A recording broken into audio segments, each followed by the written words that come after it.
আসসালামু আলাইকুম। প্রিয় দেশ এবং দেশের বাইরে যারা যারা আছেন, দেশবাসী সবার কাছে আমার একটি অনুরোধ। তা হচ্ছে আজকে আমরা আসছি মুকশেদপুরে। তো মুকশেদপুরে এই ভাইয়ের কাছে আসছি।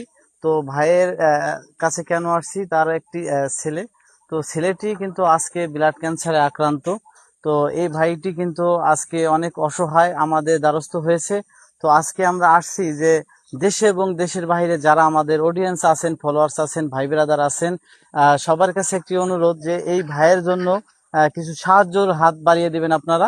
তো আজকে আমরা আসছি, আরো কিছু ভাই বেরাদার আসছে। তো আমাদের এক প্রবাসী ভাই কিন্তু আমাদের কিছু টাকা সাহায্য করেছে, সেটা দেওয়ার জন্য আমরা আসছি। তো এই জন্য চিন্তা করলাম যে আর একটু ভিডিও করি, আপনাদের আর একটু ভিডিও করে দেখাই যে যদি আর কিছু সাহায্য আমরা দিয়ে দিতে পারি আমার এই ভাইটাকে।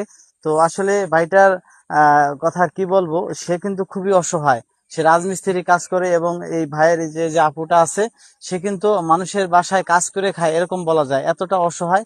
এবং সে এই ভাড়া বাড়িতে থাকে। তো এই বাচ্চাটা দেখেন কত ছোট। আসলে সবারই কিন্তু ছেলে মেয়ে আছে, আমরা কিন্তু কেউই চাই না যে আমার সামনে থেকে আমার ছেলে বা আমার বাচ্চা মেয়ে একটা সমস্যায় পড়ুক বা সে বিপদে পড়ে থাকুক। সবাই কিন্তু আমরা চেষ্টা করি সর্বস্ব শেষ করে দিয়ে হলেও আমাদের বাচ্চাদেরকে বাঁচানোর চেষ্টা করি। তো আসলে আমি বলতে চাচ্ছি যে আপনারা সবাই যদি একটু সাহায্যের হাত বাড়িয়ে দিতেন, আজকে এই ছোট্ট এই ছেলেটি সুস্থ হয়ে যেত। তো এই ছেলেটির যে একটা রিপোর্ট গতকাল করেছে, তো রিপোর্টে বলছে যে এর কেমোথেরাপি দিতে হবে। তো কেমোথেরাপিটা বললেই হয় না, কারণ এদের এদের যে সামর্থ্য সেই অনুযায়ী কিন্তু কেমোথেরাপিটা এত সহজ না। তো এক একটা কেমোথেরাপি দিতে গেলে আনুমানিক প্রায় 20-30 হাজার বা এরকম ধরনের একটি অ্যামাউন্ট লাগে। তো আজকে সে আমাদেরকে ফোন দিল যে ভাই আমাদের তো আপনারা আছেন, আপনারা যেহেতু অনলাইন জগতে কাজ করেন, আমাদেরকে একটু সাহায্য করেন। আপনাদের সাথে অনেকে দেশে বিদেশে বিভিন্ন ভাই বেরাদার আছে, আপনাদের সাথে পেজের সাথে সংযুক্ত আছে। তো যাই হোক, আপনারা আছেন, আপনাদের কাছে একটু সাহায্যের হাত বাড়াইতে চাইতেছি। তো আপনারা একটু সাহায্যের হাত বাড়াই দিবেন, আর এই ভাইদের এবং এই বাচ্চাটি যেন উপকৃত হয়।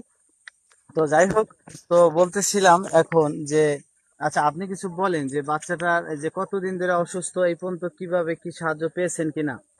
বাচ্চাটা 8 মাস অসুস্থ। হ্যাঁ। প্রথম আমরা দুজন কাজ করি, সেই টাকা দিয়ে আমরা চিকিৎসা করছি। তারপরে 1,10,000 টাকার কিস্তি উঠেছি আমরা। সেই কিস্তি উঠিয়া চিকিৎসা করছি। তারপরে আর আমরা চিকিৎসা করাইতে পারি না। পরে ভাইয়াকে ফোন দিয়ে আনছে। ফোন দিয়ে আনার পরে এরা এই যে টাকা দেয়, এই টাকা দিয়ে চিকিৎসা করাই টুকটাক। পরে এই যে ফিরা আবার ঢাকা নিয়ে অপারেশন করানোর পরে এই যে কালকে একটা রিপোর্ট বেরিয়েছে, এই রিপোর্টে বলছে কেমোথেরাপি দেওয়া লাগবে। আবার আরেকটা রিপোর্ট করাইতে দিছে, সেটা 19,000 টাকা লাগবে। এখন আমাদের কাছে কোনো টাকা নাই।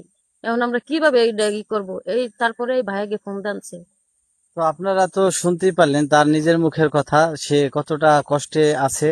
তো যাই হোক, আপনারা কিন্তু যথেষ্ট পরিমাণে একটু সাহায্য করবেন এবং এই আমার ভিডিওর মাধ্যমে স্ক্রিনে কিন্তু তাদের বিকাশ নাম্বার দেওয়া হবে। এই যদি যে যা পারেন, যতটুকু সম্ভব আপনারা যতটুকু সাধ্যে কুলায় আপনারা ততটুকু পরিমাণে সাহায্য করবেন, অবশ্যই সাহায্য করবেন। তো যাই হোক, এই ভাই আপনি কিছু বলেন যে এই ব্যাপারে, যে আপনার ছেলের ব্যাপারে কিছু বলেন। আমার ছেলের ব্লাড ক্যান্সার, আপনারা আমার সাহায্য করেন আর ভিডিওটা বেশি বেশি করে শেয়ার করে দেন। মেলা টাকা লাগবে, আমি তো গরিব মানুষ, আমার কাছে অত টাকাও নাই। এখন আপনাকে হাত পাইতে আমার এই টাকা ম্যানেজ করে আমার ছেলের চিকিৎসা করে লাগবে। আচ্ছা, আপনার যে বিকাশ নাম্বারটা একটু বলে দেন সবাই, যেন বিকাশে সবাই সাহায্য করতে পারে। 01346046 279, আমার নগদ বিকাশ এটাই। ও আচ্ছা, এই যে নাম্বারটা বলছে ভাই, ভাইয়ের এই নাম্বারটা হচ্ছে নগদ বিকাশ দুটোটাই আছে। তো আসলে যারা যারা আমরা যতটুকু সামর্থ্যে কুলাই, আমরা সবাই তাকে একটু সাহায্য করে হেল্প করব। সবাই ভালো থাকবেন, সুস্থ থাকবেন। আসসালামু আলাইকুম।